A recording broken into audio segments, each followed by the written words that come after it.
तशद्दुद और मोहब्बत का पैगाम देने वाले जैन मत के 24वें तीर्थंकर भगवान महावीर का यौम पैदाइश हफ्ते मुल्क में धूमधाम से मनाया गया। इस मौके पर जैन समाज में खास किस्म का जोश देखा गया। कई मकामात पर मजहबी जुलूस बरामद हुए और भगवान महावीर की तालीमात पर रोशनी डाली गई। महावीर जयंती के मौके पर सदर जमहूरिया, नायब सदर जमहूरिया और वजीर आजम ने अहले वतन को मुबारकबाद दी। मुनासिबत से दुनिया के मुख्तलिफ हिस्सों में भी खुसूसी इनकाद अमल में लाया गया।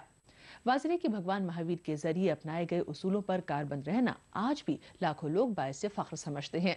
540 कब्ल मसीह में कुंड गांव के एक शाही घराने में पैदा हुए राजकुमार वर्धमान ने दुनिया के सभी ऐशो आराम छोड़कर तपस्या का रास्ता अख्तियार किया।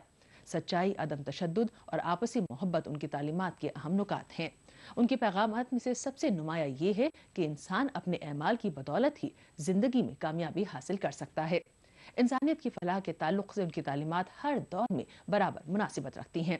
और इस हवाले से मायनामा निगार ने अहिंसा फाउंडेशन के बानी ए.के. जैन साहिब से और उनसे पूछा कि महावीर जयंती के जरिए किस तरह का पैगाम दिया जाता है। महावीर जयंती के शुभ प्रसंग पर पहले तो मैं देशवासियों को बहुत बहुत बधाई देता हूँ। आज का ये विशेष दिन केवल समाज के लिए नहीं है पर संपूर्ण के लिए है।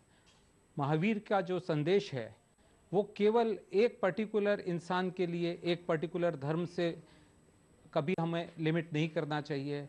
आज अगर हम उनकी प्रासंगिकता को देखते हैं तो महावीर के जो सिद्धांत थे अनेकांतवाद के, महावीर का जो सिद्धांत उन्होंने जियो और जीने देखा दिया, तो ये चीज़ें जो हैं ये हमारी सभी समस्याओं को हमारी इंसान की समस्याओं का समाधान देती है।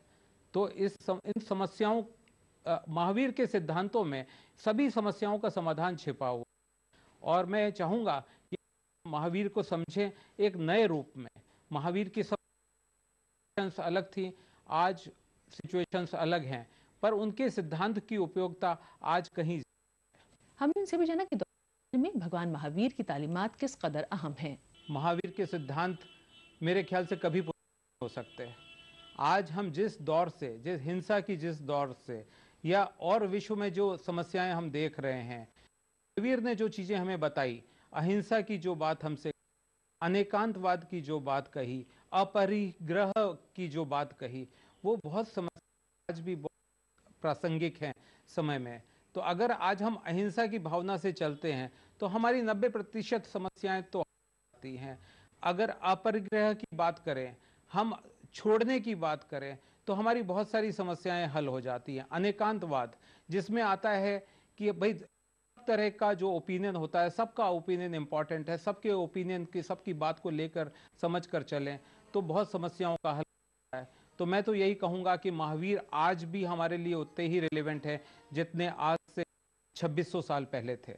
हमने उनसे भी सवाल किया कि भगवान महावीर जैन मत को पहचान अता की। महावीर जैन धर्म के 24वें और अंतिम तीर्थंकर थे।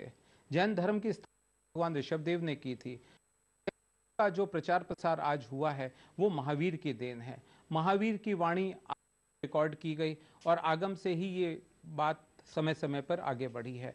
तो महावीर की वाणी तो आज भी ही उतनी ही उपयोगी है जितनी शायद उस समय रही होगी। हमने उनसे भी जाना कि भगवान महावीर ने जिस तरह से समाजी फलाह के लिए शाही ठाट बाट को ठुकरा दिया, इससे लोगों को क्या पैगाम मिलता है। देखिए, जो जैन धर्म है, जैन धर्म की जो नींव वो त्याग पे है। जो सब कुछ, जो बेस है वो त्याग है। तो चाहे वो राजा थे, चाहे महाराजा, हमारे जितने भी तीर्थंकर थे, मैं आपको बताना चाहूंगा जो 24 तीर्थंकर हुए सभी राजघराने से थे। सबने राजघराना छोड़ा, केवल महावीर ने ही नहीं छोड़ा। और राजघराने से उनके यह आराम, जितने भी उनके जो महल थे वो सब छोड़ के आए। उन्होंने जंगलों में जाके तपस्याएं की, केवल ज्ञान को प्राप्त किया, अल्टीमेटली भगवत्ता को प्राप्त हुए। तो तपस्या तो जैन धर्म के अंदर ही है। तो महावीर हो चाहे कि तीर्थंकर हो, सब ने तपस्या की और तपस्या करके केवल ज्ञान को किया। जब कि भगवान महावीर की इस कॉल से कि इंसान जन्म से नहीं बल्कि कर्म से महान बनता है, किस तरह का पैगाम अखज़ किया जा सकता है, तो उनका जवाब था। देखिए, जैन धर्म की बहुत बड़ी विशेषता ये धर्म दूसरे धर्मों से बहुत अलग है। ये पूरा धर्म कर्म फिलॉसफी पे है। जैन धर्म का कहना यह है कि हम जो अपने जीवन में प्राप्त करते हैं वो अपने कर्मों से हम यहाँ पे जो भी कर्म करते हैं, अच्छे या बुरे कर्म करते हैं, उसका हमें इस जीवन में मिलता है। अगर हम कोई बुरा कर्म करें तो बुरे कर्म के फल भी हमें इस जन्म में भोगेंगे।